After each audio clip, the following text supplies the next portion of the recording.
બસ આજે ગામમાં સરપંચની ચૂંટણીનું રિઝલ્ટ છે. આજ હું આવી ગયો અને હું એ ટાઈમે જ ઘેર આવ્યો. બધા હગાએ ઊભા છીએ, ભાઈ બને ઊભા છીએ, પણ સારું માણસ આપું છું. આ ભાઈને આપણે પૂછ્યા ખેતરમાં 4 વાગીને હાલ જ આવ્યા. તમારું કેવું? તમારે કેવો સરપંચ બનવું છું? આજની પેઢી આ ભવિષ્યની પેઢી છે. આ ભવિષ્યની પેઢી આ જ ઇન્ટરેસ્ટ નહીં લેતું તો સરપંચ શું બનવાના? તમારે કેવું નહીં? તમે કંટાળ્યા? તમારું દુકાન બહુ મચ્છે જ છે. વોટ આપ્યું છે ને કે જ્યાં જજો પથરા થજી. તમારું ગટલાઈને ઘટા દેવાની. તમારું ઘરની ગટલાઈને ઘટાડી દેવાની છો જે લોકી ને.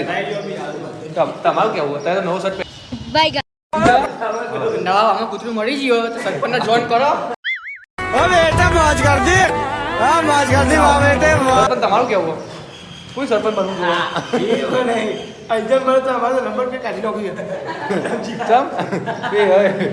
તમે આ ભાઈ રાતે નોકરી કરીને આવ્યા હવારે એમને ઉઠીને આવી જાય સરપંચના રિઝલ્ટ માટે. તમારે આપણે પછી એટલું કેવું 2 નંબરનું ખાવાનું બંધ કરે. Bye bye Tata. ઉધારે બંધ થવું છો ગામમાં પૈસા તમે બધું બંધ કરો છો લાગે એવું. સરપંચ તો આવશે ગમે આપણે ખેતરમાં પંજાબી નાઇટી પહેરી જતા. અરે આમ જોજો.